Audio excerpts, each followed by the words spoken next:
안녕하세요. 나무아카데미입니다. 저희는 국어 내신 대비 및 모의고사 학습 자료를 제공하는 사이트입니다. 오늘은 특강 문학의 개념학습 1강 해를 함께 공부해 보도록 하겠습니다. 이번 단원에서는 시대적 상황을 고려한 시어의 의미를 묻는 문제, 작품에 사용된 표현법과 어조, 특징을 묻는 문제가 출제될 수 있습니다. 또한 화자가 바라는 이상적인 세계를 묻는 문제도 출제될 수 있습니다.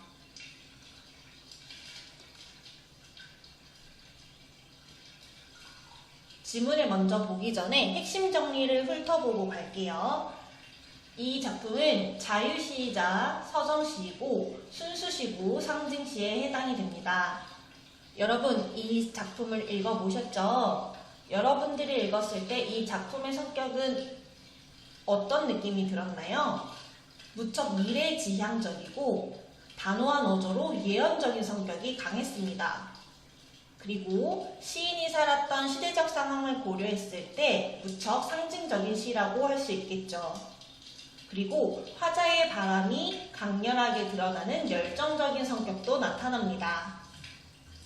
따라서 이 시의 주제는 구원의 세계에 대한 소망과 의지, 광명과 평화의 이상향 구현, 민족의 웅대하고 기쁨에 찬 미래상 추구라고 할 수 있겠습니다.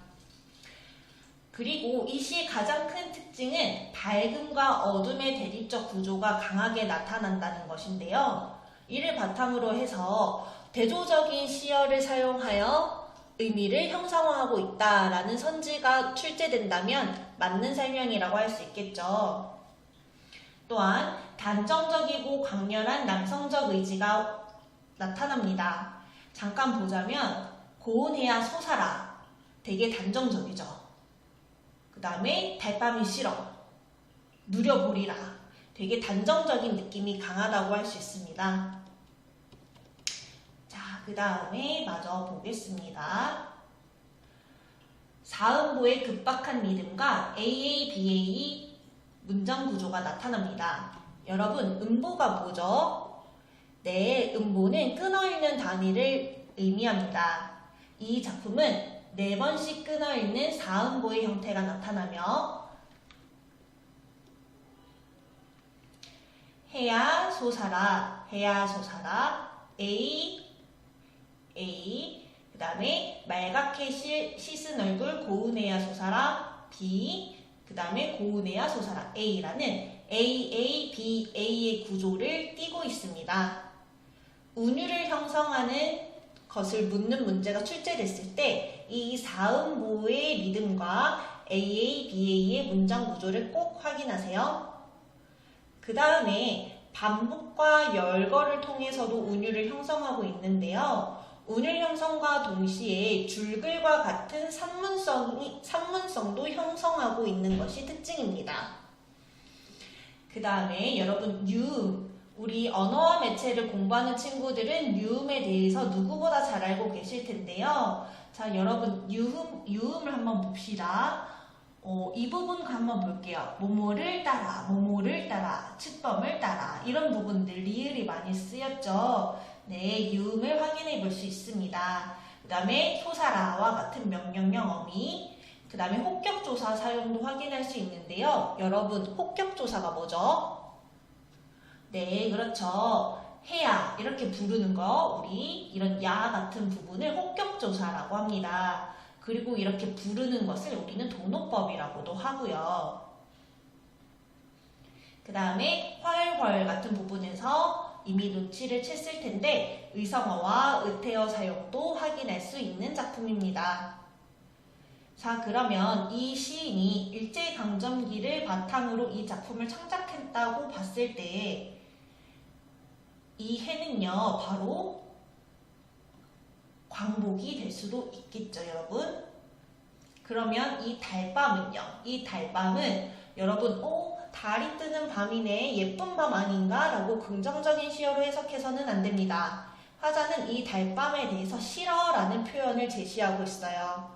그러면 이 달밤은 시제적 상황을 고려했을 때는 일제강점기의 상황, 일제강점기의 암울하고 고통스러운 현실이 되겠죠. 자, 그리고 화자가 이 해야 소사라와 동시에 또 좋아하는 시어가 있었죠. 청산 같은 것들이요. 그쵸? 이런 청산 같은 것도 긍정적인 시어로 해석을 해주시면 되겠습니다.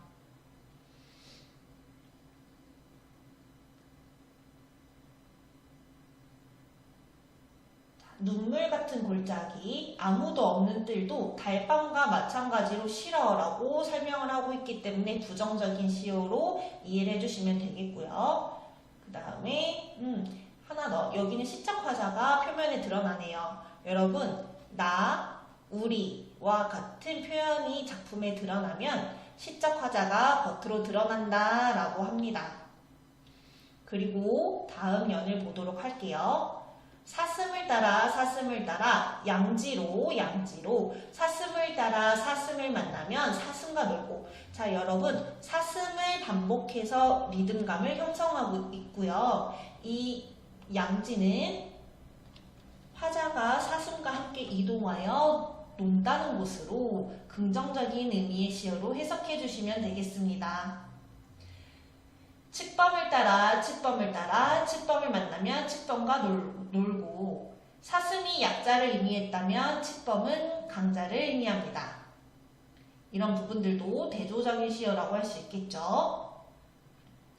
그런데 왜 화자는 이런 약자와 강자를 제시한 것일까요? 다음 연을 함께 보도록 하겠습니다. 꽃도 새도 짐승도 한자리 앉아. 아, 여러분, 화합과 공존을 이야기하고 싶은가 봐요. 워이 모두 불러 한자리 앉아 앳되고 고운 날을 누려보리라 라고 하면서 화자의 영혼을 드러내고 있네요. 약자든 강자든 모두 함께 모여서 화합과 공존을 이루었으면 좋겠다라는 내용인 것입니다. 이해와 감상을 함께 보도록 할게요. 화자는 해야소사라 라고 간절하게 외친다. 이를 뒤집어 보면 그가 현재 처해 있는 상황은 어둠이다. 부정적인 시어죠. 그는 사슴과 놀고 칡범과 노는 세계를 갈망한다. 이를 뒤집어 보면 그가 현재 속해 있는 세계는 사슴과 칡범 그리고 사람이 서로를 두려워하며 해치는 공포스러운 상황, 부정적인 상황이라는 의미가 되겠죠. 이것이 바로 화자가 처해 있는 현실의 모습이 될 것이고요. 이 작품의 의미는 이러한 어둠의 시대에 공포와 갈등의 세계를 벗어나 밝고 아름다운 삶을 찾고자 하는 간절한 소망에 있다. 이런 작품의 급박한 호흡은, 자, 여러분, 해야소사라 되게 급한 느낌이 들죠. 그 부분을 언급하는 것입니다. 그 소망의 절실함 때문이며 반복되는 말들도 또한 그 때문이다. 그만큼 간절하다는 의미인 거죠.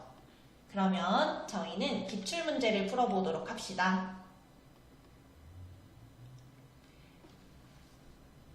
네, 여러분 1번 문제를 함께 풀어보도록 할게요.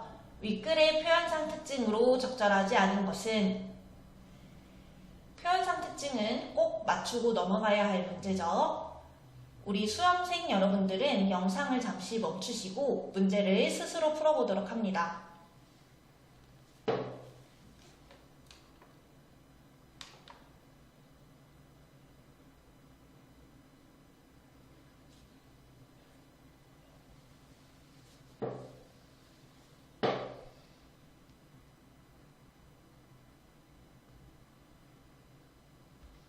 모두 문제를 풀어보셨나요? 적절하지 않은 것은 몇 번이죠? 5번입니다. 역설적 표현을 사용하여 시적 긴장감을 조성하고 있다가 적절하지 않은 설명입니다. 여러분, 역설적 표현은 표현상 모순이 있지만 그 속에 진리를 담고 있는 표현법을 의미합니다. 이 시에서는 반복, 대조, 대구 등 여러 방법이 쓰였지만 역설적 표현은 나타나지 않고 있어요. 1번, 대상을 의인화하여 친근감을 부여하고 있다. 자, 여러분 해야라고 화자는 말하고 있죠? 그렇기 때문에 의인화 사용된 거 맞습니다. 2번, 음성 상징어를 활용하여 생동감을 얻고 있다. 자, 이 시에서는 이글이글, 헐헐헐, 뭐 워이 워이 같은 의성어를 활용해서 생동감을 얻고 있어요. 의성어, 의태어 둘 다 사용되고 있습니다. 3번 명령형 어조. 여러분 소사라라는 명령형을 사용해서 소망의 간절함을 드러내고 있죠. 4번 말줄임표를 사용하여 여운의 묘미를 살리고 있다. 자, 여러분 이연과 그 다음에 오연 같은 경우는 이런 말줄임표를 사용해서 여운을 남기고 있습니다. 적절한 설명이죠.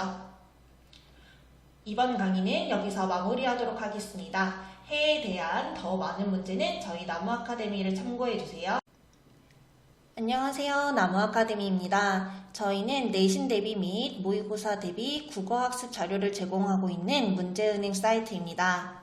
오늘은 특강 개념학습 2강인 매화 예뜬거래, 녹양이 천만사인들, 사랑사랑 고고이를 함께 공부해 보도록 하겠습니다.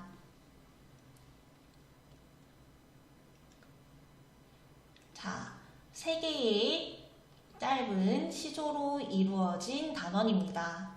가, 나, 다를 각각 확인해 보도록 하겠습니다. 먼저 가부터 보도록 하겠습니다.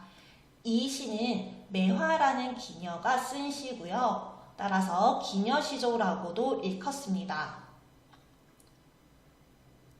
이 시의 주제는 봄이 와도 꽃을 피우지 못하는 매화나무에 대한 안타까움과 자신의 처지에 대한 한탄이 드러나는 시입니다. 그러면 여러분, 화자의 정서를 묻는 문제도 출제될 수 있겠죠. 바로 안타까움과 한탄이라고 골라주시면 되겠습니다. 매화나무는 꽃을 의미하는 동시에 화자의 처지와 상황을 의미합니다. 그 다음에 모모여라 라는 영탄적 어조를 활용해서 안타까움을 부각하고 있고요. 대조적인 시어를 사용해서 화자의 상황과 정서를 표현하고 있습니다. 자, 이 부분은 오타가 났네요. 네. 이 작품은 봄이 되어도 꽃을 피우지 못하는 매화나무에 대한 안타까움의 정서를 표현한 작품으로 볼 수 있고요. 한편으로는 늙어가는 자신의 처지를 돌아보며 정말 허무하다라는 무상감을 읊은 시조로 볼 수도 있습니다. 또한 사랑하는 이가 보내는 행복한 나날들이 언제 다시 찾아올지 모르겠다는 안타까움을 드러낸 작품으로도 해석이 가능합니다. 여러분, 다양한 관점의 해석을 알아두도록 합시다. 또는 작가가 기생이었다는 점에 초점을 맞추어서 자신의 연인이 다른 여성에게 마음을 뺏겨 이를 탄식하는 노래로 해석해 볼 수도 있겠습니다. 자, 아까 매화는 나무를 의미할 수도 있지만 이 기녀의 이름이었죠. 자신을 의미하기도 한다고 했었어요. 매화 옛 등걸에 봄철이 돌아오니, 자, 여러분 계절적 배경도 제시되어 있습니다. 피던 가지에 핀짓도 하다마는, 폈던 가지에 꽃이 필만도 하다마는, 춘설, 눈을 의미합니다. 봄의 눈, 춘설이 남분분하니 필동말동하여라. 봄에 눈이 막 날리니까 꽃이 필랑말랑하네 하면서 안타까움을 뭐뭐하여라 라는 영탄적 어조로 표현하고 있어요. 자, 이 춘설은요, 매화의 꽃 개화를 방해하는 것으로 세모시어로 볼 수 있겠죠, 여러분? 그쵸? 세모시어로 볼 수가 있겠고요. 또 한편으로는 나의 사랑하는 인물 아사가 다른 기녀, 혹은 화자가 늙음을 한탄하게 만드는 백발로 해석도 가능합니다. 눈은 하얗잖아요. 그쵸? 그러면 나시도 한번 보도록 할게요. 나시. 예상적이고 철학적인 성격이 강한 시조입니다. 이별의 슬픔과 삶의 무상감을 노래하고 있고요. 겉으로는 이별의 슬픔을 노래하는 것 같지만 그 이면에는 삶의 무상함을 받아들이는 철학이 담겨있는 작품입니다. 자연의 섭리를 통해서 인간의 삶을 보여주고 있죠. 대비와 유추, 체념적 어조, 대구 등의 표현도 확인해 주세요. 그러면 이 시에서는요, 화자는 인간의 사랑이 아무리 중하다고 해도 뿌리치고 떠나가는 힘을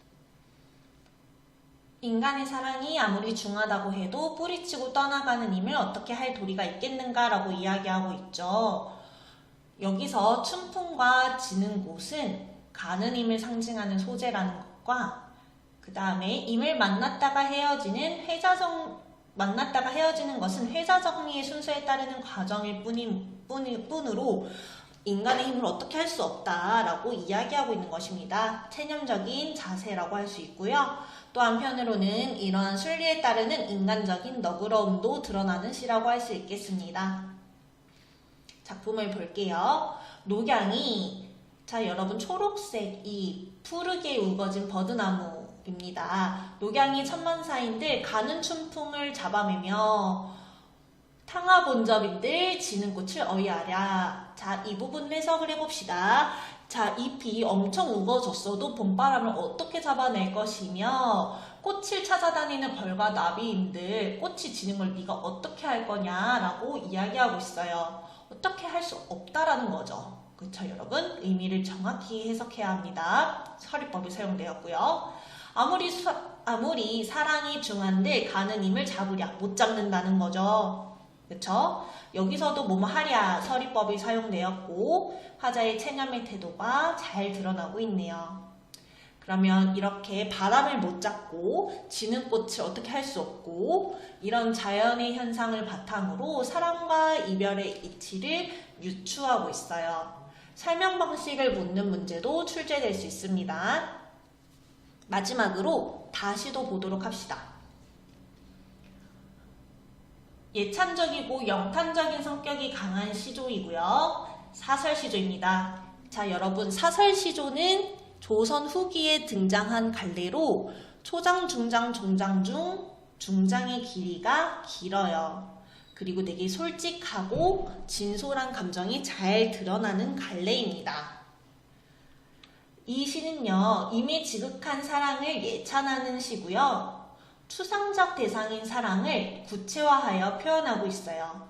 이 말이 무슨 의미일까요? 여러분, 사랑이 눈에 보이시나요? 아니죠. 이렇게 저희의 머릿속에 있는 관념적인 대상인 사랑을 눈에 보이는 것처럼 표현했다라는 의미입니다. 과장, 비유, 반복적 표현, 점층, 감정의 고조 등도 나타나고요.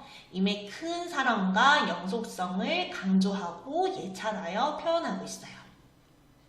볼게요. 사랑, 고고히 맺힌 사랑, 온 바다를 두루 덮는 그물같이 맺힌 사랑.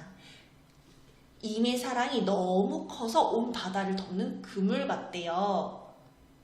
눈에 보이지 않는 비가시적인 사랑을 그물이라는 가시적 개념으로 표현하고 있죠. 또한 사랑을 반복을 해서 운율도 형성하고 있습니다. 왕십리 답십리라 참외 넝쿨 수박 넝쿨 얼거지고 틀어져서 골골이 뻗어가는 사랑. 자, 여기서도 그물처럼 눈에 보이지 않는 사랑을 넝쿨이라는 눈에 보이는 개념으로 표현하고 있죠. 끝까지 뻗어간다고 합니다.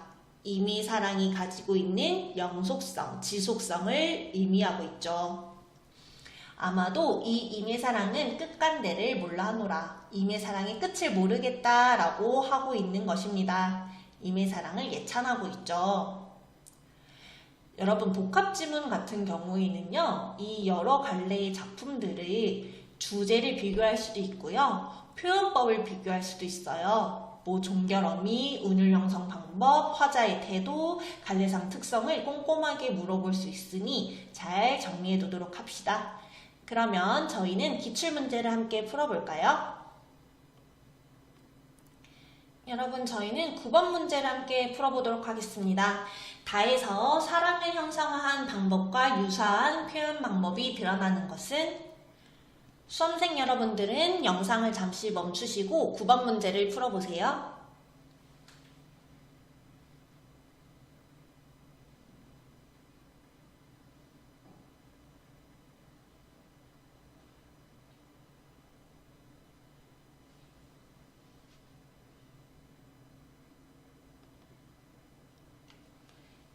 모두 문제를 잘 풀어보셨나요? 정답은 몇 번이죠?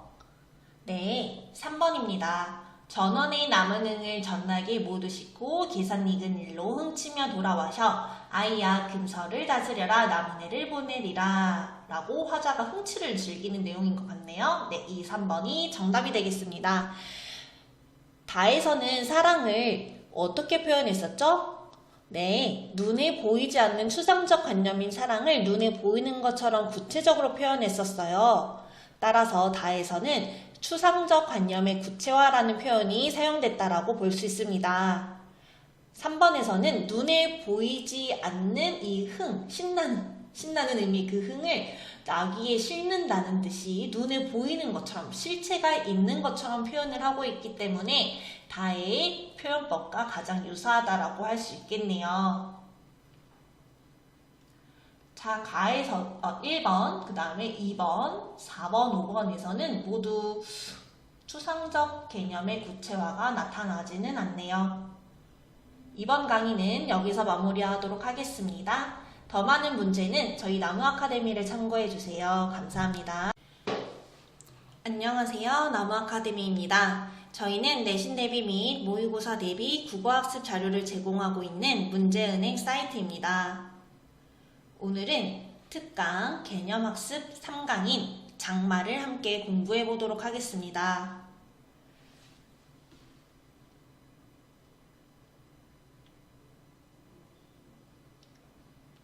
교재에 수록된 부분은 지문의 일부분에 해당하는데요.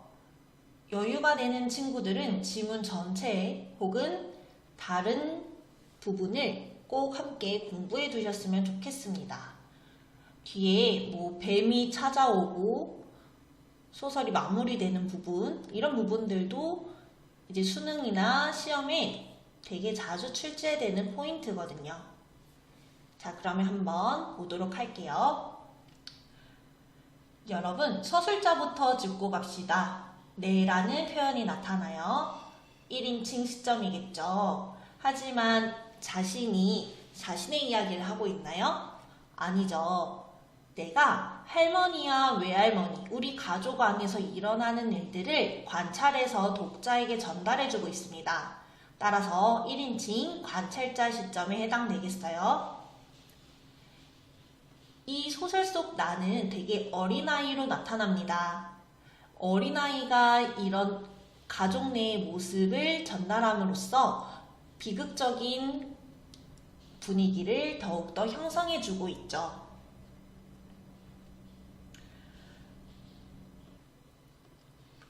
이 소설의 핵심 정리를 먼저 함께 짚어보도록 하겠습니다.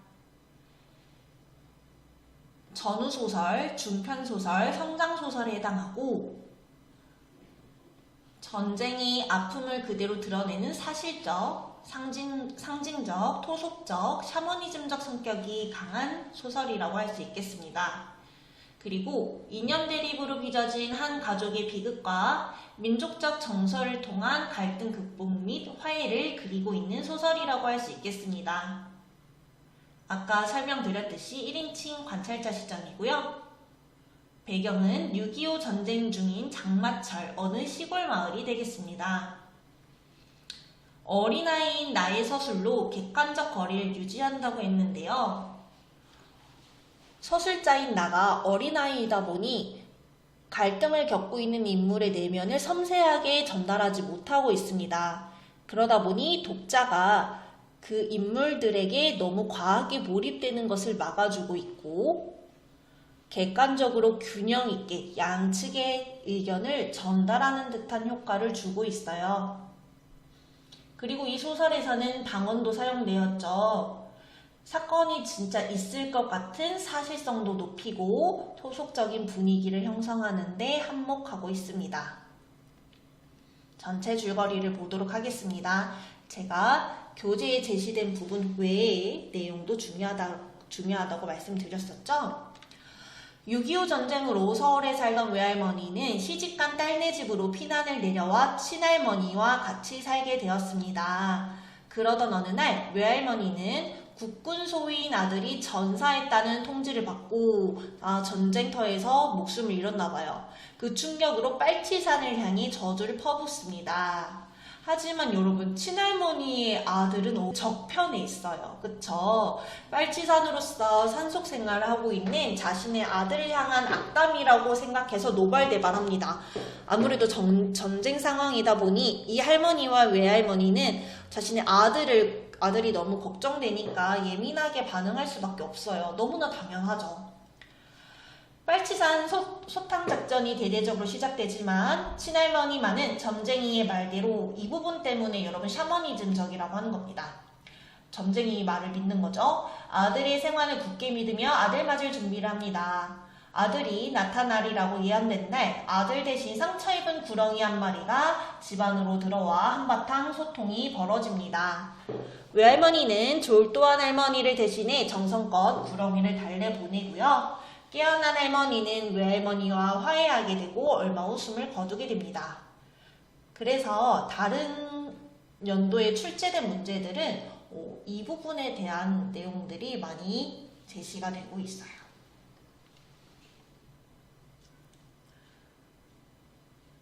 자, 그래서 이 중력 이후를 한번 보도록 할게요. 할머니와 외할머니 불화. 자, 우리는 왜 할머니와 외할머니가 왜 불화가 발생했는지 방금 핵심 정리에서 확인을 했습니다.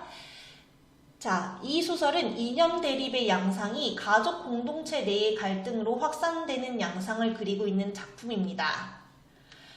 남과 북의 이념 대립이 개인과 가족 공동체까지 영향을 끼친 것이죠. 어쩌면 이 할머니와 외할머니는 이념 대립의 피해자라고도 볼 수 있겠네요. 난리가 끝나는 날까지 늙은이들끼리는 서로 의지하며 살자는 말을 여러 번 들을 수 있었고 얼마 전까지만 해도 두 사돈댁은 사실 말다툼 없이 의좋게 지내왔었다. 이 두 할머니의 불화 이전에는 사이가 되게 좋았었나 봐요. 수복이 되어 완장을 두르고 설치던 삼촌, 할머니 아들이죠. 빨치산입니다. 인민군을 따라 어디론지 쫓겨가버리고 그때까지 대밭 속에 굴을 파고 숨어 의용군을 피하던 외삼촌, 외할머니 아들이죠. 미 국군에 입대하게 되어 양쪽에 다 각기 입장을 달리하는 근심거리가 생긴 뒤로도 겉에 두드러진 변화는 당장은 없었답니다. 여러분, 내용일치로 출제될 수 있는 포인트입니다. 그러던 두 분 사이에 얼추금이 시작한 것은 저 사건, 내가 남모르는 사람의 꼬임에 빠져 과자를 얻어먹은 일, 형사한테서 양과자를 얻어먹은 사건을 의미해요. 그 때문에 할머니의 분노를 사면서부터였다. 과자 한 조각에 삼촌을 팔아먹은 이라는 비난을 받았대요. 외할머니가 유일한 내 편이 되어 외손자인 나를 감싸고 역성드는 바람에 할머니는 그때 단단히 비위가 상했습니다. 그 두 분을 아주 관라석에 맞는 결정적인 계기는 전사통지서, 외삼촌의 죽음을 알리는 내용인 거죠. 먼저 복장을 지른 쪽은 외할머니였다. 자, 장맛비가 쏟아지는 날, 작품 전체의 분위기를 암울하게 만들고 있어요. 그러다 보니 제목도 장마인 거죠. 그러면서 빨치산을 향한 저주를 퍼붓습니다. 더 쏟아져라 하면서 다 실어가거라, 뿔갱이 수땡이 싹싹 끄실려라 라고 하면서 말을 하는데, 자 여러분, 할머니의 아들은 빨치산이라고 했었죠. 바로 이렇게 분노를 표출합니다. 그러면서 두 분의 갈등이 일어나고 있는 거죠. 그러면서 이런 부분들은 여러분 대화를 통해서 친할머니와 외할머니의 대립을 나타내고 있는 부분이고요. 대화를 그대로 인용해서 보여주고 있어요. 자, 이 두 할머니의 갈등은 아까도 말했듯이 두 아들의 이념이 다르다는 데 있고요. 이 두 할머니는 이념의 대립 때문에 싸우는 것이 아니에요. 이념의 대립으로 인한 피해자이자, 그리고 원인을 굳이 찾자면 모성애라고 할 수 있겠죠. 각자 자신 아들 너무 사랑하는 죄밖에 없는 겁니다. 자, 아버지는 싸움을 말리고요. 이렇게 지문에는 요까지만 제시되어 있네요. 제목의 의미도 꼭 알아주세요, 여러분. 시대적 상황과 연결지어 묻는 문제가 출제될 수도 있고요. 이런 인민군, 이렇게 사회적 배경, 시대적 배경을 알 수 있는 소재들도 잘 정리를 해둡시다. 그러면 저희는 문제를 한번 풀어보도록 할게요. 2번 문제를 함께 풀어보도록 하겠습니다. 시에서는 표현법이 중요하다면 소설에서는 역시 서술자 문제가 중요하겠죠. 서술자 문제랑 비슷한 성격인 2번 문제에 어떤 방식으로 서술하고 있는지를 풀어보도록 할게요. 수험생 여러분들은 영상을 잠시 멈추시고 문제를 스스로 풀어보도록 합시다.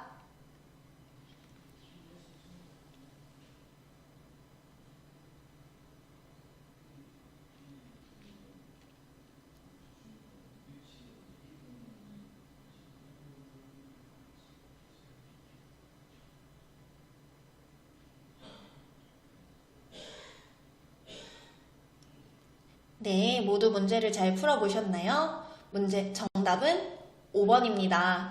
작중 인물인 나가 관찰자의 입장에서 다른 인물의 행동을 드러내고 있죠. 그리고 또 하나, 어린아이의 시점에서 서술함으로써 객관적인 시각을 유지하고 사건의 비극성을 더하고 있다고 했어요. 오답도 한번 살펴볼게요. 1번. 이 글은 과거형 문장으로 서술되고 있죠? 현재형 문장이란 설명은 적절하지 않습니다. 2번. 과거와 현재를 대비하여. 여러분 과거와 현재를 막 비교하고 있나요? 아닙니다. 3번. 빈번한 장면 전환을 통해 인물들 사이의 긴장감을 고조시킨다.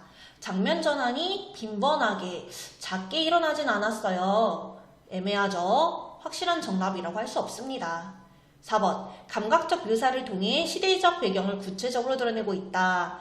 시대적 배경은 인민군과 같은 단어를 통해서 드러내고 있지 감각적인 묘사를 통해서 드러내고 있지는 않습니다.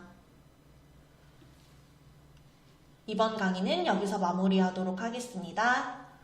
더 많은 장마에 대한 문제는 저희 나무 아카데미를 확인해주세요. 감사합니다. 안녕하세요. 나무 아카데미입니다. 저희는 내신 대비 및 모의고사 대비 국어학습 자료를 제공하고 있는 문제은행 사이트입니다. 오늘은 특강 개념학습 4강인 전우치전을 함께 보도록 하겠습니다. 여러분, 전우치가 조선시대에 실존했던 인물인 것을 아시나요? 그런데 전우치전에 묘사된 그의 모습은 실제 역사 속 인물과는 많이 다르다고 합니다. 전우치는요, 도술 능력을 빌려서 당시 사회의 부조리와 탐관오리들의 횡포를 비판하고 민중들의 울분을 해소시켜주는 인물로 등장해요. 그때 당시 사회적 분위기를 반영한다고 볼 수 있겠죠. 하지만 전우치의 행동이 항상 정의롭기만 했던 것은 아닙니다. 궁원의 질서를 어지럽히고 궁멸을 해하기도 한 부분도 있었고요. 항상 정의로운 목적으로 도술을 부린 것도 아니에요. 이런 부분들도 내용일치 문제로 출제될 수 있으니 함께 챙겨주세요. 그리고 이 소설의 갈래는 뭐죠, 여러분? 네, 고전소설입니다. 고전소설의 시점은 어떻게 되죠? 네, 대체로 3인칭 전지적 작가 시점입니다. 전우치전도 전지적 작가 시점으로 서술되었어요. 그리고 인물의 성격이 변하지 않는 평면적 인물들도 등장하고요. 우연성과 비현실성이 강하다는 전형적인 특징도 나타나고 있어요. 그 다음에 인물의 성격을 서술자가 직접 알려주는 직접 제시 방법과 인물의 행동과 말로 독자가 인물의 성격을 추측하는 간접 제시 방법도 확인할 수 있습니다. 그리고 여러분, 비슷한 주제와 인물이 등장하는 홍길동전도 시간이 된다면 꼭 함께 공부해 두길 바랍니다.